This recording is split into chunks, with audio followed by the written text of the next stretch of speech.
یا ایھا الذین آمنوا اتقوا اللہ وذروا ما بقی من الربا، اے لوگوں جو ایمان لائے ہو اللہ سے ڈرو اور سود میں سے جو باقی ہے اسے چھوڑ دو۔ سود میں سے جو باقی ہے اسے چھوڑ دو، کیا مطلب؟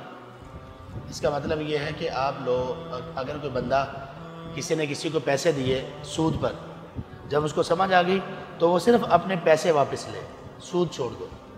اور کوئی شخص سود کا کاروبار کر رہا ہے، سود کی جگہ پر بینک وغیرہ میں جاب کر رہا ہے، اب اس کو پتہ چل گیا فوراً چھوڑ دے۔ اللہ نے کہا اگر مومن ہو تو سود کے بارے میں جیسے ہی پتہ چلا چھوڑ دو۔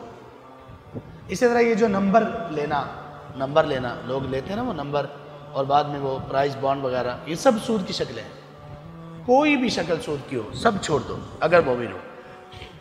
فَإِن لَمْ تَفْعَلُوا، اگر تم نے نہ چھوڑا سود کو، فَأْذَرُوا بِحَرْبٍ مِّنَ اللَّهِ وَرَسُولِهِ، تو پھر اللہ اور اس کے رسول سے جنگ کے لیے تیار ہو جاؤ، یعنی اللہ اور اس کے رسول سے اعلان جنگ کرو۔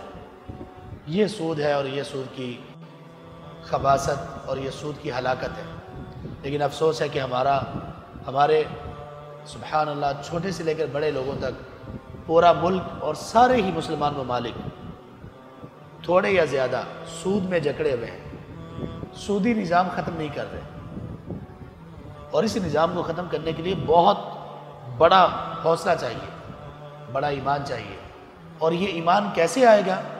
آپ لوگوں کو دعوت دیں، لوگوں کو قرآن سکھائیں، لوگوں کو حدیث سکھائیں، اور اس قرآن اور سنہ کی دعوت کو حکمرانوں تک بھی پہنچائیں، اچھے انداز سے بار بار پہنچائیں، دلیل کے ساتھ پہنچائیں، بہترین انداز میں پہنچائیں، اور ان کو بتائیں کہ اس طرح سے آپ کے لیے کرنا، سود کا نظام چلانا یہ مناسب نہیں ہے، تاکہ وہ IMF سے اپنی جان چھڑائیں، ورلڈ بینک سے اپنی جان چھڑائیں، اور اس طرح کے جو بڑے بڑے بدماش ہیں دنیا کے، جو قرض دیتے ہیں سود پر ملکوں کو، اور پھر ان کو وہ کہتے ہیں وہ سب منواتے ہیں جو وہ چاہتے ہیں، ان سب سے جان چھڑائیں۔ تو اس طرح سے سود ختم ہوگا۔ اور اگر مسلمان ہی مسلمانوں کے سامنے آ گئے اور مار پیٹ لڑائی جھگڑا شروع کر دیا، ایسے نہیں ختم ہوگا، تربیت سے ختم کریں۔ نبی صلی اللہ علیہ وسلم کے دور میں بھی وہ لوگ سود لیا کرتے تھے، آپ نے کیسے ختم کروایا؟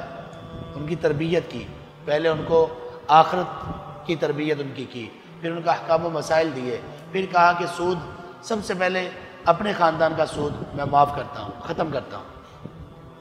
اس طرح سے آپ نے تربیت کی، تو تربیت کے ساتھ یہ سب کچھ ہوتا ہے۔